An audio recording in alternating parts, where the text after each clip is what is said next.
እኔ ለቁኝ ከመሄዱ በፊት ሁሉንም ነገር ያውቃሉ። ለኔ ፍቅር ምስክር ናት።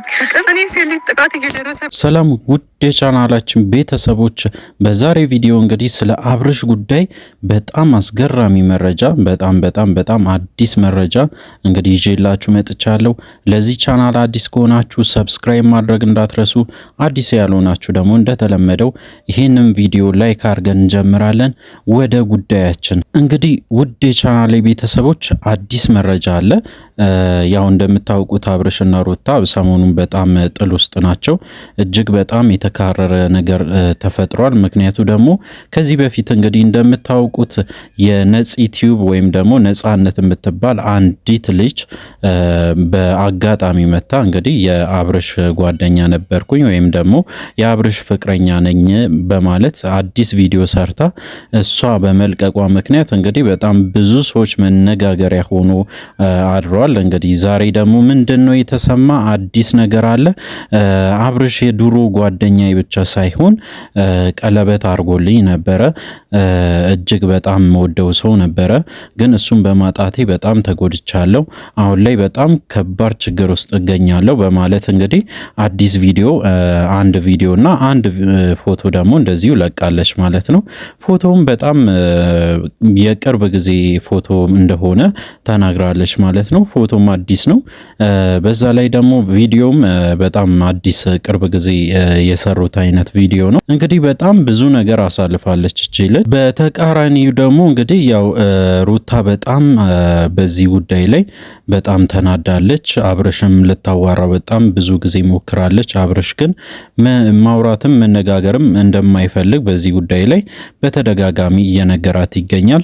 በመጨረሻ የለቀቁት ቪዲዮ ላይ ራሱ በጣም እየተጣሉ እንደነበረና በዛ ላይም ወደ ቡታጅራ ለመሄድ እንደወሰነ ያንን ቪዲዮ ላይ ማየት ችለናል ማለት ነው።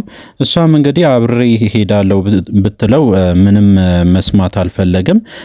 ጉዳይ ስለሆነ ይህንን ጉዳይ እኔ ነኝ የምጨርሰው በማለት እንግዲህ ያው ነፂንም ወይም ደግሞ ነፃነት የምትባለውን ለዚህ ነገር ሁሉ በጣም ዋጋ እንዲከፍል ያረገችው ሊያገኛት ይችላል የሚልም በጣም ብዙ መረጃ አለ።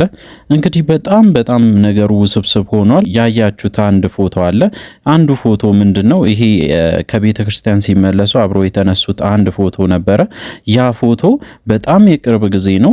ኢቭን ቡታጅራ ስትሄድ አብርሽ አግኝታት እንደነበረ በደንብ እናውቃለን በማለት ሁላ ሩታ በጣም ስትናገረው ነበረ። ግን እሱ እንዳለው እንግዲህ ምንም አይነት ግንኙነት እንደሌላቸውና ረጅም ጊዜ እንደሆነ ከተለያዩም በጣም ረጅም ጊዜ እንደሆነ ነው የተናገረው። በአንጻሩ እንግዲህ ያው ነፂ ደግሞ ምንድነው የምትለው? በጣም የቅርብ ጊዜ በቅርብ ጊዜ ሰርጉ ሊካሄድ ትንሽ ቀን በፊት ተገናኝተን አዲስ አበባ ላይ በጣም ብዙ ነገር አውርተን ነበረ። ስለዚህ እንዴት እንደዚህ ያረገኛል? እስካሁን ድረስ ያለው ነገር በሙሉ ድራማ ነው ብሎ ሲነግረኝ ነበረ ብላ እንግዲህ በጣም ብዙ ተናግራለች። በጣም አልቅሳለች። በጣም እንደተጎዳችም ለማስመሰልም ይሁን በጣም ስትናገር ነበረ። ብዙ ሰዎች እንግዲህ እሷን አልተቀበሏትም። አብዛኛው ሰው አልተቀበላትም። አብዛኛው ሰው ደግሞ ምንድነው የሚለው? ይሄ ነገር ድራማ ነው። አብርሽና እንደዚሁ ነፂ የምትባለው ልጅ ሆን ብሎ ተነጋግረው ከሩታ ጋርም እንደዚሁ ተነጋግረው አንድ አዲስ ድራማ እየፈጠሩብን ነው እንጂ ምንም አይነት ተዋወቃሉ፣ በጣም ይቀራረባሉ። ምክንያቱም ነፂ ቲዩብ ላይ የተለቀቀው ቪዲዮ እንዳያችሁት ከሆነ ሾርቶቹ በተለይ ሾርት ቪዲዮ የለቀቀችው እሷ ሩታና አብርሽ እንግዲህ ያው ወደ ትዳር ሲገቡ የተዘጋጀውን ዝግጅት ቪዲዮውን ሼር ስታረግ ነበረ። ስለዚህ እቺ ልጅ እንግዲህ እንዴት ሆኖ ነው የነሱን ትዳር ለመበጥበጥ የምትነሳ? ስለዚህ ያው አብርሽም ይሁን ሩታም ትሁን ነፂም ትሁን ሶስቱም ተነጋግሮ አንድ ድራማ እየሰሩ እንደሆነ አብዛኛው ሰው እየተናገረ ይገኛል ማለት ነው። ይሄ ነው አዲስ መረጃ። እንግዲህ በጣም ውስብስብ የሆነ ነገር ውስጥ ገብቷል እነሱ። እንዳወሩት ከሆነ በጣም ብዙ ሰዎች ጋራ እንግዲህ ይህንን ቪዲዮ ሼር እያረጉ በተለይ ለሩታ በጣም ብዙ ቪዲዮ ሼር እያረጉላት በጣም ብዙ ነገር ውስጥ እንደገባ አብርሽ ከዚህ በፊት እና በጣም አስነዋሪ ቪዲዮችን እንደተላከላት መረጃም እንዳላት ለአብርሽ ተናግራ ነበር ማለት ነው።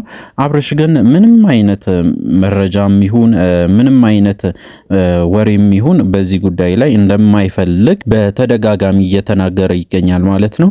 እንግዲህ ነፂ ቲዩብ በቅርቡ በጣም ብዙ ሰዎች ቤተሰብ አግኝታለች። በጣም ብዙ ሰዎችም እንግዲህ እየተከተሏት ይገኛሉ። የእሷንም ሀሳብ እየተጋሩ ይገኛሉ። አብዛኛው ሰው ደግሞ እሷን እየተቃወማት እና አብርሽን እየደገፈ በተለይ ሩታን በጣም እየደገፈ የእሷን ቅንነት የእሷን ትዕግስትነት በጣም እያዩ በጣም እየተገረሙ ይገኛሉ ማለት ነው። እንግዲህ አብርሽም በዚህ ጉዳይ ላይ ምንም አይነት ስሜት እንደሌለው በጣም በተደጋጋሚ ሲያወራ ነበረ። እንግዲህ የነበረ መረጃ ይህንን ይመስል ነበረ። ለዚህ ቻናል አዲስ ከሆናችሁ ሰብስክራይብ ማድረግ እንዳትረሱ። እንግዲህ በጣም አሪፍ ቪዲዮችን በዚህ ቻናል ታገኛላችሁ። እስከ መጨረሻ ድረስ አብራችሁን ስለሆናችሁ እጅግ በጣም እናመሰግናለን። በቀጣይ ቪዲዮ እስከምንገናኝ ድረስ በያላችሁበት መልካም ጊዜ ይሁንላችሁ።